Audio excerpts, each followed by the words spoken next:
j'aime bien être assez authentique et transparente dans qui je suis. Et puis, je ne sais pas si vous arrive quand vous avez des mandats ou des choses à faire, vous avez plein de doutes ou de questions. Je ne sais pas s'il n'y a que moi qui ai ça quand je dois aller quelque part, mais c'est assez intéressant ce qui se passe dans ma tête.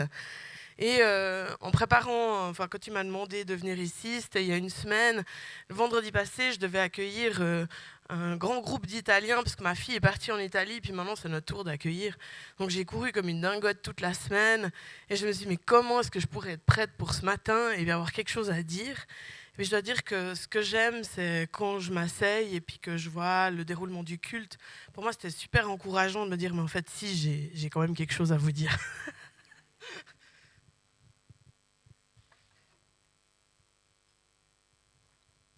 Ceux qui m'ont déjà entendu, ils savent que j'aime bien les leçons d'objets, donc je vais laisser ma petite lampe tourner. C'est un privilège pour moi d'être ici.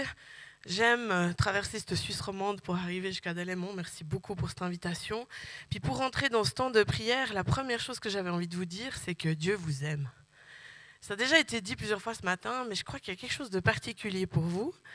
Si vous êtes d'accord, j'ai envie de prier pour que ce qu'il a envie de faire dans vos vies, peu importe ce qui a été dit, il puisse le faire. Est-ce que ça va pour vous? Seigneur Jésus, Papa, tu nous aimes tellement. Et je te prie, Saint-Esprit, que tu puisses venir faire ton œuvre ce matin. Fais exactement ce que tu veux dans le cœur de chacun. Viens, Père, on a envie de te suivre, on a envie de se laisser aimer et on a envie d'être transformé à ta gloire. Amen.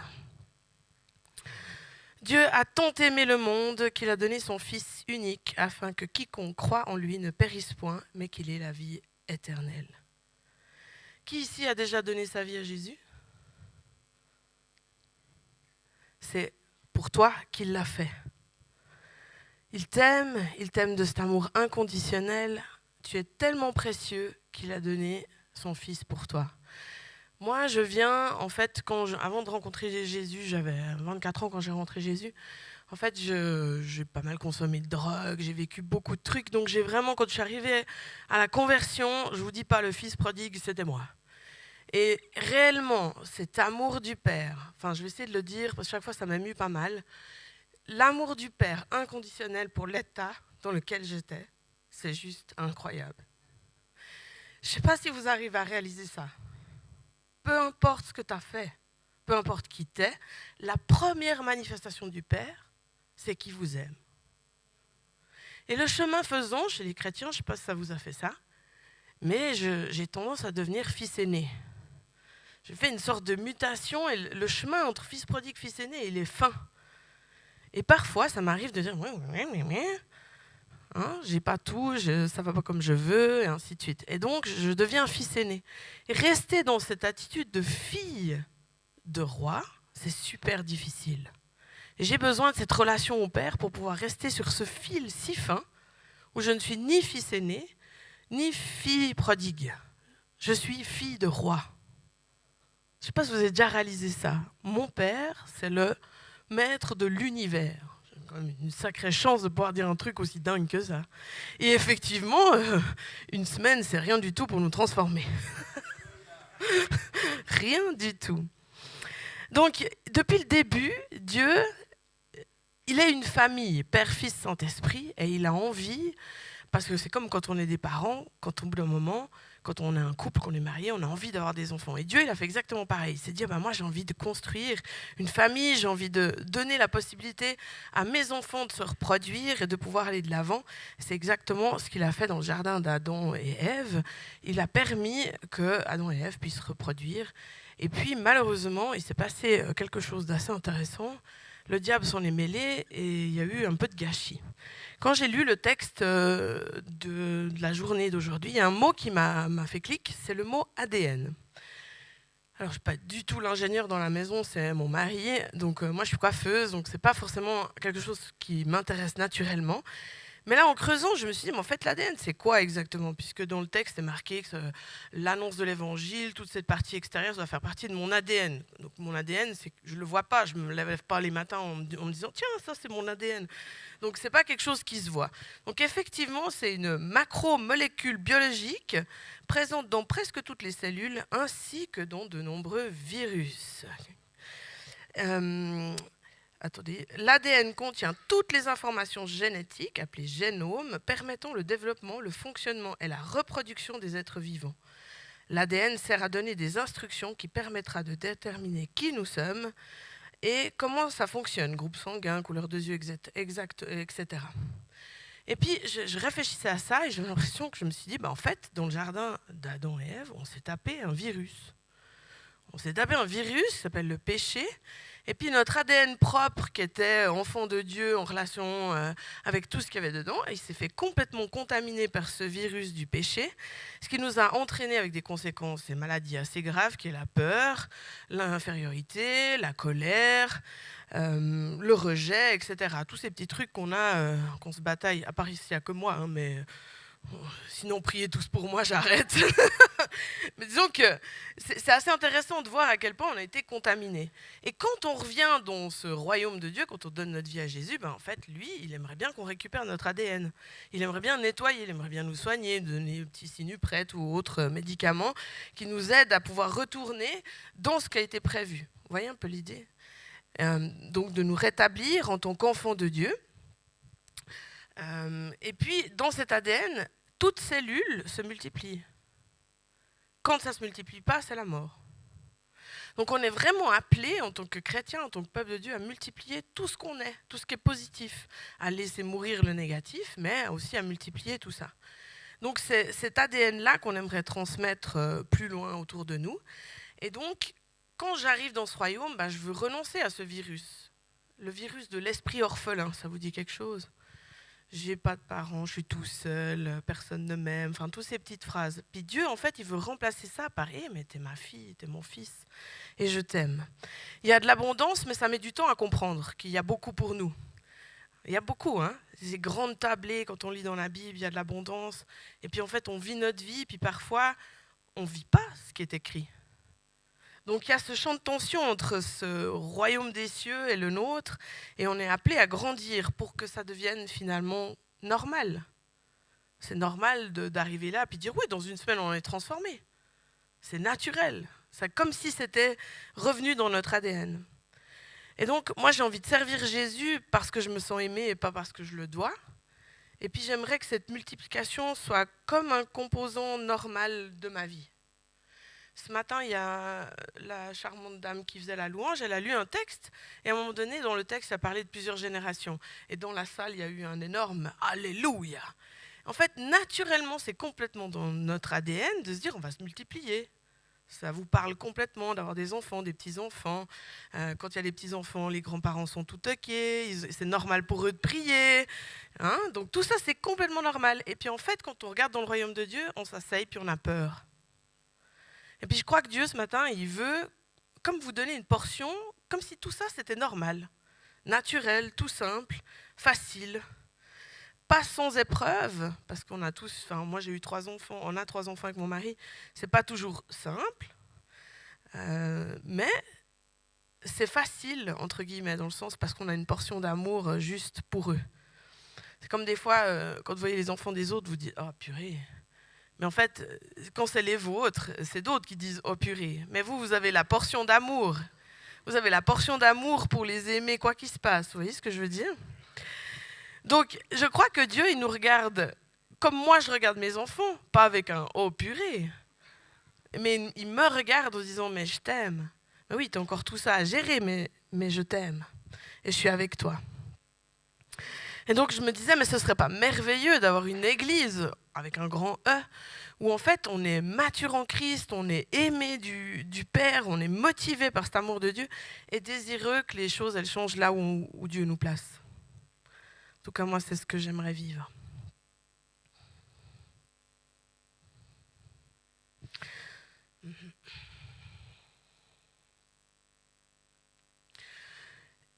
Dans Jean 17, vous pouvez lire le chapitre en entier, moi j'ai pris que des morceaux. Moi j'avais envie de vous proposer de voir comment est-ce que Jésus, lui, il se multiplie, comment est-ce que ça a fonctionné. Il aurait pu venir aujourd'hui, ça aurait été bien plus simple avec les réseaux sociaux, TikTok et tout ça, pouf, Jésus à la télé, et puis en fait on aurait été des millions à dire oui ou non, et puis on aurait pu le suivre sur TikTok, il aurait pu avoir plein de likes. Mais il a choisi autre chose, il a choisi de venir il y a très longtemps, et puis ce qu'il a fait, c'est qu'il a été prié, et il a choisi 12 personnes. Et dans ces 12 personnes, chose très importante, il avait Judas. Judas, il l'a aimé, et il savait ce qu'il allait faire, il a quand même investi dans sa vie pendant 3 ans. Je trouve qu'on arrive à un level d'amour qui est... Voilà. Donc il a investi pendant 3 ans dans ses disciples. Puis Jean 17, c'est un texte qui m'a beaucoup travaillé. C'est assez intéressant, c'est bien avant la crucifixion. Mais Jésus dit quelque chose d'intéressant. Donc c'est Jésus qui prie, il dit « Or, la vie éternelle, c'est qu'ils te connaissent », donc il parle de ses disciples, « toi, le seul vrai Dieu, celui que tu as envoyé, Jésus-Christ. Je t'ai glorifié sur la terre, j'ai achevé l'œuvre que tu m'as donnée à faire. Lorsque j'étais avec eux dans le monde, je les gardais en ton nom, j'ai gardé ceux que tu m'as donnés.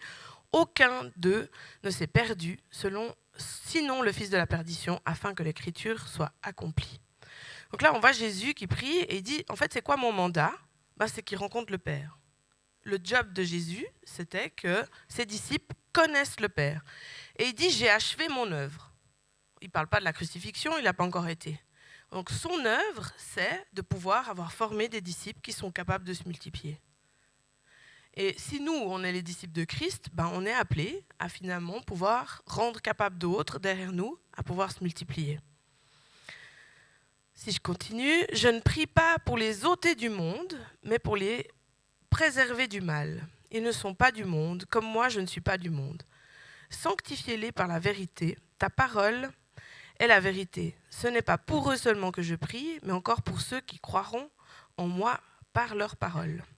Donc on voit là finalement que Jésus, il ne veut pas qu'on soit comme enfermés dans des lieux merveilleux où on est tous entre nous. Il veut en fait qu'on soit capable d'être dans le monde sans être dans le monde. C'est un stretching assez intéressant. Hein.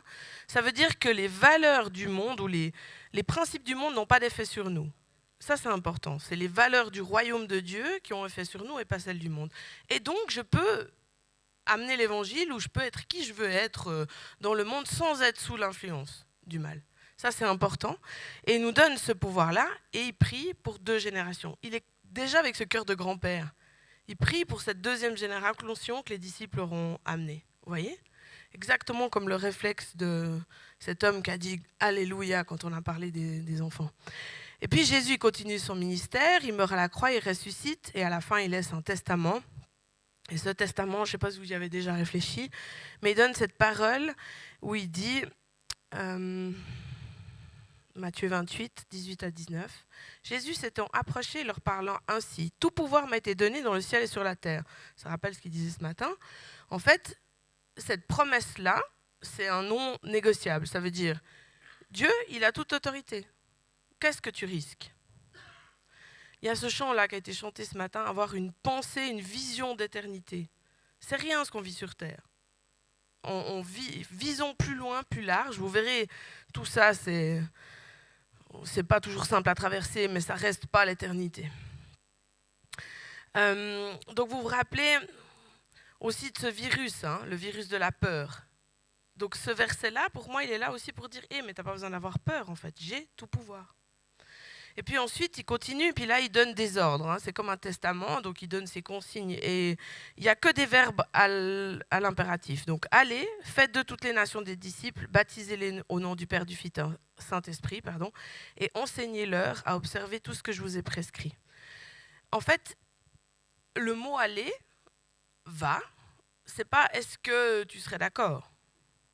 Peut-être entre 2 déjeuners ou entre 2 rendez-vous, entre ton footing et ton repas du soir, ou peut-être un jour quand tes enfants seront assez grands parce qu'ils prennent beaucoup d'énergie.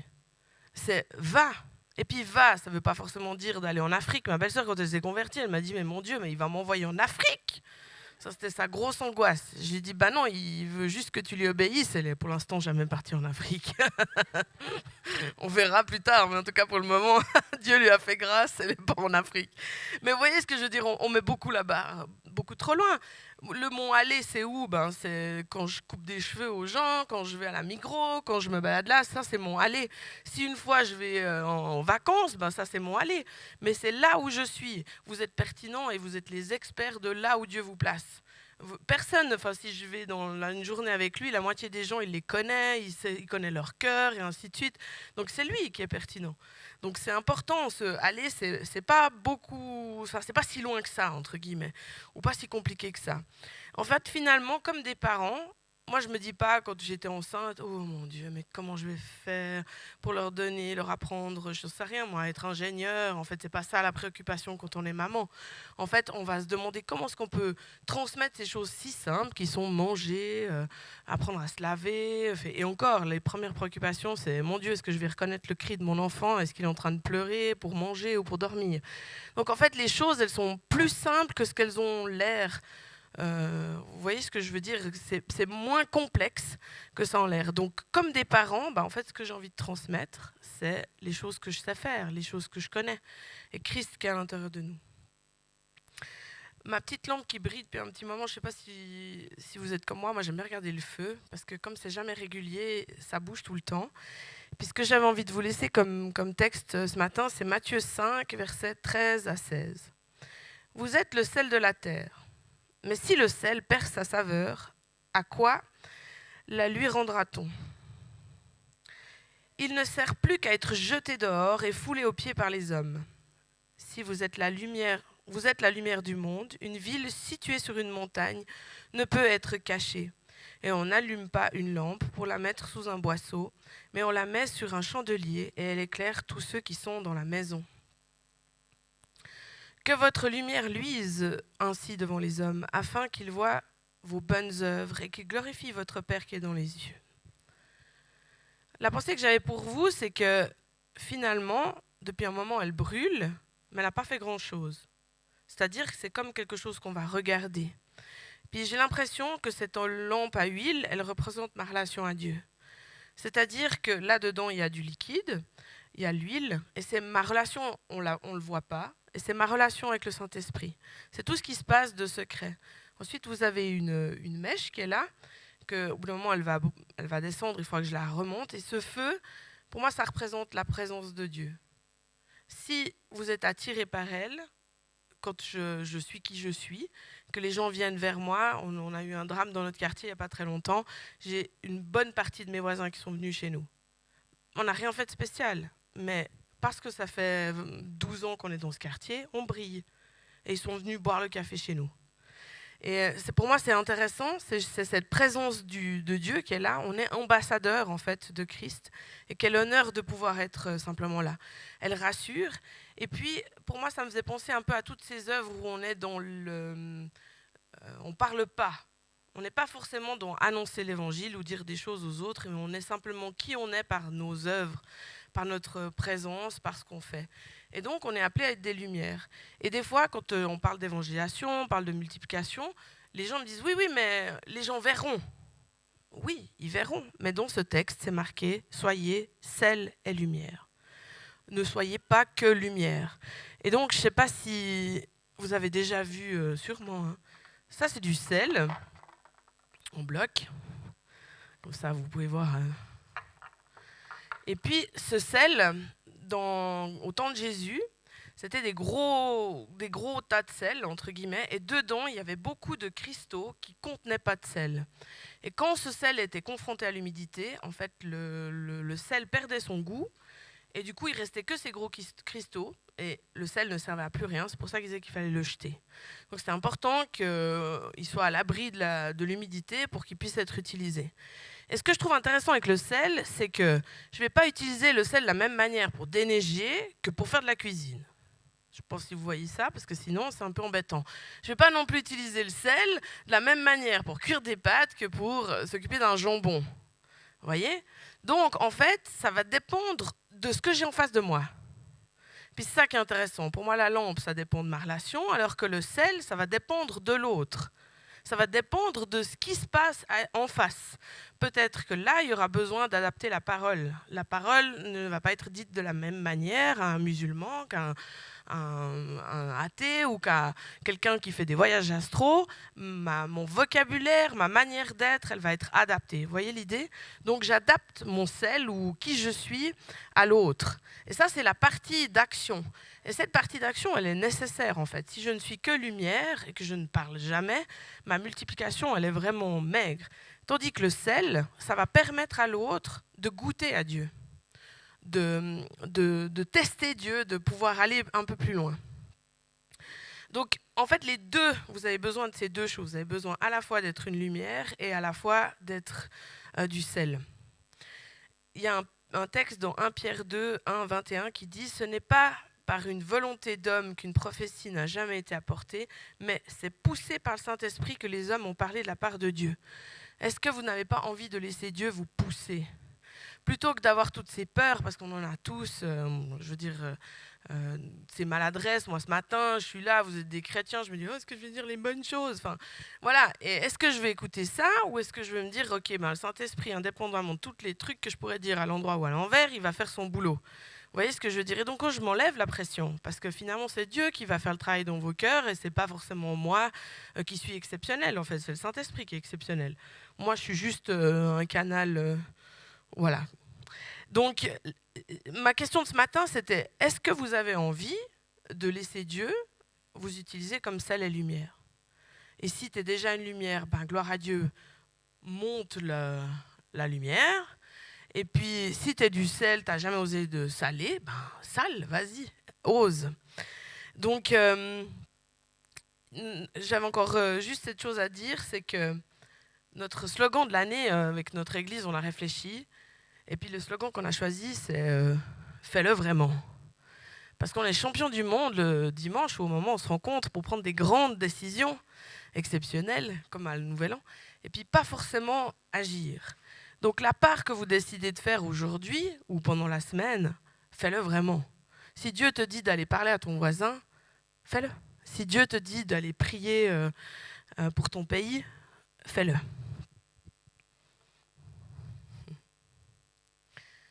J'avais juste envie de reprendre les paroles du chant qu'on a chanté avant. Oui, nous voulons être un peuple embrasé. L'Église que ton cœur attend. Viens briser nos chaînes, détruis notre orgueil. Seigneur, fais-le maintenant. Notre Père plein de bonté, nos cœurs à toi s'abandonnent. Pour ce monde que tu as tant aimé, Seigneur, voici nos couronnes. Envoie ta puissance, rends-nous les témoins d'un royaume qui se répand. Fais brûler nos cœurs au sein des ténèbres comme un phare dans l'océan. Notre Père plein de bonté, Dieu de tendresse et de grâce, pour ce monde que tu as tant aimé, fais briller sur nous ta face. Que ton règne vienne, que ta volonté soit faite sur la terre comme au ciel, sur la terre comme au ciel. J'avais envie de vous proposer de finir par la prière, si ça va pour vous.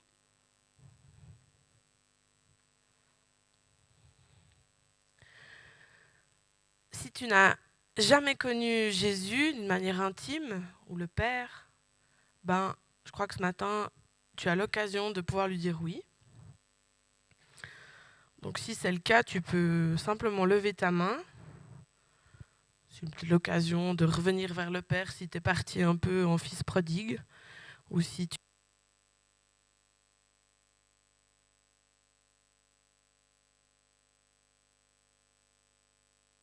Merci. Tu peux demander à Dieu de redécouvrir ce que c'est un fils ou une fille de roi.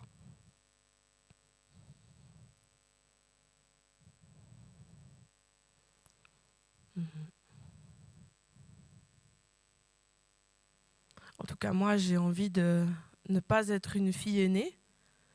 Et ce matin, je vais choisir de lever ma main et de continuer à être une fille de roi. Donc, si on a d'autres qui veulent lever la main, après, je prie volontiers pour eux, pour vous.